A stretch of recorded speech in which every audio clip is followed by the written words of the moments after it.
Hello student welcome to my channel. तो आज आपण कि इम्पोर्टाट अपडेट रोचे आपणकर नर्सिंग जो परीक्षा हम आपणकर आगामी 22 आउ 23 सेप्टेम्बर को। तो से एग्जाम कि आपण मानकर कौन एडमिट कार्ड सहित कौन आप डॉक्यूमेंट नेबे ता विषय डिटेल्स जानिबा हैला।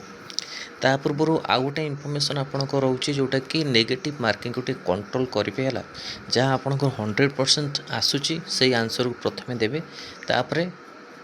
जहाँ आपणकर 50-50 रोचे ट्राए करेंगे है। मैथ इंग्लिश को प्रैक्टिस करूँ कारण से भी आपणकर क्वेश्चन आसीपे है। तो देखो नर्सिंग ऑफिसर पे आपणकर कौन कौन डॉक्यूमेंट रा विषय में डिटेल्स जाना। Admit card printed preferable colour जहाँ भी आप प्रिंट कर एडमिट कार्ड नहीं जी से एडमिट कार्ड को गोटे जेरोस कर देते है कहीं जी आप किसी हजिगला आपड़ से जेरोसटा को भी नहीं देखिपारे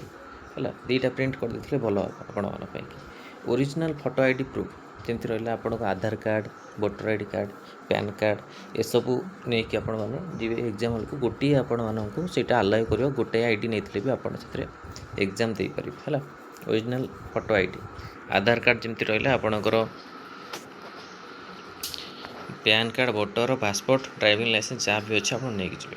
तापर रहा 2 रिसेंट पासपोर्ट साइज फोटोग्राफ है same as application form if required जो एप्लिकेशन आपण मैंने देइछंती फोटो से फोटो को आपण मैंने नहीं जी जो फोटोटा आपण नर्सिंग ऑफिसर एग्जाम कि इम्पोर्टेंट है। सेम फोटो आपण मैंने जो एप्लिकेशन अप्लाई कर नर्सिंग ऑफिसर सेम फोटो आपण मैंने नहीं जी। ता सहित photo copy photo ID mention instruction जहाँ भी आपन थी ब्लैक ब्लू पॉइंट पेन कहीं आप सीबीटी एग्जाम हम से मैंने पेन दे पारे तथापि आप निज तरफ गोटे दुटा पेन नहीं जाइए कहीं रफ करने को आपको सुविधा हे जेहेतु कंप्यूटर बेस्ड एग्जाम हम आपको गोटे रफ देवे सी है आप कंप्यूटर सिस्टम आगे बसवे आपको गोटे रफ दिज्व है कहीं आप जेहेतु मैथ रोचे आपंकर मैथ कि ओनली जेहेतु रोचे तो कैलकुलेशन पे से गोटे रफ देवे है रफ देवे से रफ को आपण मैंने मैथ कि रखिए कि आप जहाँ भी क्वेश्चन करूँ लिखिपारे से किसी असुविधा नहीं। तापर सेल्फ डिक्लेरेशन फ्रॉम यहाँ आपंकर एडमिट कार्ड सहित थी से किसी असुविधा नहीं। PW certificate only for the candidate claiming reservation election हाँ ये इंपोर्टाट कौन रोचे पीडब्ल्यू कैंडिडेट मानी पीडब्ल्यू कैंडिडेट मानक टी अधिका टाइम मिलता है जमी आपण मानक जदि 90 मिनिट रोचे 120 मिनिट रन एग्जाम है तो टाइमिंग टी अधिका थाए जेहेतु पीडब्ल्यू कैंडिडेट अधिका टाइम मिलता है तो only for the candidate claiming reservation relaxation जोटा कि टाइम रे सर्टिफिकेट भी नहीं जाइए पीडब्ल्यू सर्टिफिकेट भल हम कहीं शो करें से पीडब्ल्यू बोली सहित टाइम रे अधिका टाइम मिल है सहित रहा आपणकर यहाँ तो किसी ना कौन न नहीं कि जी है आपण सहित आपड़ जदि जाइछंती है do not carry mobile phone नेबेनी स्मार्ट वॉच अलाउ हेनी ब्लूटूथ डिवाइस अलाउ हेनी सहित आप कैलकुलेटर अलाउ हेनी कैलकुलेटर अलाउ नहीं जो मैंने कमेंट रे पचार कैलकुलेटर अलाउ हम कि ना कैलकुलेटर अलाउ हेनी स्मार्ट वॉच ये सब Bluetooth mobile phone electronic gadgets किसी भी आप नोटबुक्स है नोटबुक्स लूज पेपर ये सब किसी भी तुम अलाउ हेनी है बैग्स ओनली स्पेसिफिकली अलाउ है always read the instruction printed your admit card carefully as document required can vary by recruitment authority है जहाँ भी आपको डॉक्यूमेंट कही से अनुसार से डॉक्यूमेंट आपण मैंने नहीं कि जी बुझिपारे। तो एडमिट कार्ड रो सब आसो जो आपण मैंने इंस्ट्रक्शन को लिखा थी आप फॉलो करके जी बुझिपारे कि नहीं। आउ रहा मेन नेगेटिव मार्क टे कंट्रोल करूँ आ सबू क्वेश्चन तो आम दौचु सहित प्रिपेरेसन करूँ और जो मैंने इ बुक नाक चाहते इ बुक नहीं जातु कहीं बहुत आप इम्पोर्टाट क्वेश्चन से अच्छी मात्र 89 आपण मानक 11टा आप बुक रहा जहाँ भी क्रिएट आगू हम से टॉपिक भी आपण मैंने नहीं पढ़ी पारे है बैच प्राइस भी कम हो जाए 299 1 मंथ कि तो जो मैंने जॉइन करा चाहते ये नंबर मेसेज करें इ बुक बैच 6372270928 ओके। तो यहाँ इंपोर्टाट अपडेट थी आपण कि ओके ଆପଣମାନଙ୍କ ଡକୁମେଣ୍ଟସ୍ को लेकिन आडमिट कार्ड आपणकर एग्जाम भाई 15 दिन पूर्वर बोधे आपणकर आसीज पाखापाखि जमती आप एग्जाम 22 रोचे सी आपणकर आसीज 10 आड़ को आसीज सेप्टेम्बर 10 कि 8-9 आड़ को आपणकर आडमिट कार्ड आसीज आपण मैंने admit card user ID password देके डाउनलोड करेंगे निजर भेन्यू टाइमिंग सब चेक करेंगे से टाइमिंग अनुसार आप पूर्वर पहुँचे है टाइमिंग जहाँ भी अच्छी पूर्वर आपण मैंने पहुँच जाइए जदि अध घंटाए 1 आवर पूर्वर कहीं किसी समस्या है ट्रैफिक समस्या कि कौन है तो से समस्या पूर्वर आपण मैंने जाकि पहुँच जावा निहाती दरकार एग्जाम सेंटर आउ जदि आप सेकेंड शिफ्ट रोचे कि आपंकर फास्ट शिफ्ट रोचे पूर्वर आपण मैंने पहुँची जावा निहाती दरकार बुझिपारे तो एग्जाम को माने कंप्यूटर बेस्ड सीबीटी प्रथम थर पर दौरान कि आप ओड हवा दरकार नहीं कारण सीबीटी ऑफलाइन टू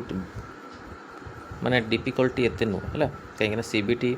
बहुत माने इजी आपण मानी कहीं आप जो ऑफलाइन एग्जाम दौले आपन कौन सर्कल करा पड़ता रोल नंबर आसला रोल नंबर को सर्कल कर किंतु से रोल नंबर किसी भूल है आपण को डिस्क्वालीफाई करदे किंतु सीबीटी कौन आप ऑलरेडी रोल नंबर ही मेंशन थी जो रोल नंबर आप माने C1 पहला कंप्यूटर सिस्टम से C1 में आप चाहिए ऑलरेडी आपंकर फोटो और रोल नंबर मेंशन है बुझिपारे कि नहीं तो आपण मानक खाली क्वेश्चन को ऑप्शन चूज करेंगे है ऑप्शन चूज कले आपंकर केमती हम ना ग्रीन टिक है ऑप्शन चूज कलापर आपंकर ग्रीन हो कौ कौ ऑप्शन आप करगले जो गुराक आप कर रेड्र सिंबल देखे है आ करी जो चाहिए केतेटा अटेंड कले केतेटा आप छाड़ी केतेटा आप स्किप कर सबू से आप सेव करेंगे मेन हूँ सीबीटी कौन कि आप जदि भी आप लगुच पचर भूल आप आंसर कर पचर भी चेंज करेंगे है किंतु आपणकर ओएमआर जो अच्छी ऑफलाइन एग्जाम ऑफलाइन चेंज करेंगे थे आप सर्कल करेंगे आउ चेंज करवा पॉसिबल नुहे है से सीबीटी एग्जाम आप भल किंतु प्रथम थर पर जो मैंने दौरान टे प्रोब्लेम हम किंतु सीबीटी देखा गले बहुत भल है रहा क्वेश्चन लेवल आपणकर केमिति आसीबो सेटा कहवा पॉसिबल नुहे कहीं 2023 रे यदि 20-23 को आम एनालिसिस करवा तो 20 आप इजी था 23 रे टिके आपणकर डिफिकल्टी आइला आ 20 इमेज बेस्ड क्वेश्चन आसला है कि 23 रे कौन होता 23 रे इमेज बेस्ड क्वेश्चन किसी आसी नथिला डिफिकल्टी लेवल टिके हार्ड थिला तापर एटा होची 2026 रे आपणकर एमती ना कि इमेज बेस्ड क्वेश्चन आसोनी इमेज बेस्ड भी प्रिपेयर कर जाइए तादेह भी आपंकर क्वेश्चन आसो इमेज बेस्ड मुझे पीडीएफ दे देती ऑलरेडी जो मन पाखे अच्छी से निश्चिंत प्रिपेयर करूँ कहीं 550 तादेह पीडीएफ अच्छी इमेज बेस्ड से जब आप आसला तो आपण मन इम्पोर्टाट है आउ रहा एग्जाम को लेकिन ओडीटी मंथ 1 मंथ रहा आम केमी प्रिपेयर हाँ जहाँ भी आप प्रिपेयर कर जो प्लानिंग मुझे कही से प्लानिंग अनुसार जी है जो प्लानिंग अनुसार मुझे कही प्लानिंग वीडियो टी देखी ने है 1 मास गोटाए मास भितर आप प्रिपेयर हे तार सब स्ट्राटेजी आपको कही कौ टाइमिंग रे पढ़े और मेन हूँ गोटे स्टूडेंट मानकर टाइम मैनेजमेंट हूँ मेन इम्पोर्टाट है जदि स्टूडेंट टाइम मैनेजमेंट कर ठीक से तो निश्चिंत सी लाइफ सक्सेसफुल हम किंतु टाइम मैनेजमेंट मोस्ट इम्पोर्टाट तो समस्त तो देखु एग्जाम आसूची तो से अनुसार आपण मानक हार्डवर्क कराया पड़ो और रहा डिस्कसन कराया ये कहूँ डिस्कसन कले ही आपंकर मन रहा बैच ग्रुप जो मैंने अच्छा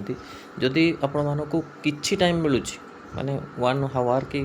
1 आवर मिलूँ डिस्कसन करो डिफिकल्ट क्वेश्चन दिंतु एमती भावती नहीं मुझे डिफिकल्ट क्वेश्चन देले पिला मानक प्रिपेयर हो सेमती नहीं समस्त अलग अलग ना ये अच्छी क्वेश्चन अच्छी बुक रोचे सब बुक और क्वेश्चन से दौरान से टाइप क्वेश्चन जब आप आसी जाऊँगी तो आप ऑटोमेटिकली गोटे मन पड़ज कि आप क्वेश्चन कौन आम डिस्कसन करते ये क्वेश्चनटा आसी एग्जाम तो से कहुँ सेल्फ तो पढ़ी हे सेल्फ समस्ते पढ़ीदे है कि डिस्कसन कले इंटरेस्ट बढ़ी है समय केत पलैब जापर आप मेन हूँ पिला मत डिस्कसन निहाती दरकार है तो यहाँ इम्पोर्टाट अपडेट था आपण कि वीडियो भल लगी लाइक और शेयर करूँ मो चैनल प्रथम थर पाई चैनल को सब्सक्राइब करूँ आउरी कंटेंट बेल आइकन को क्लिक करूँ जब समस्त नोटिफिकेशन आप पाखे पहुँच पार। धन्यवाद।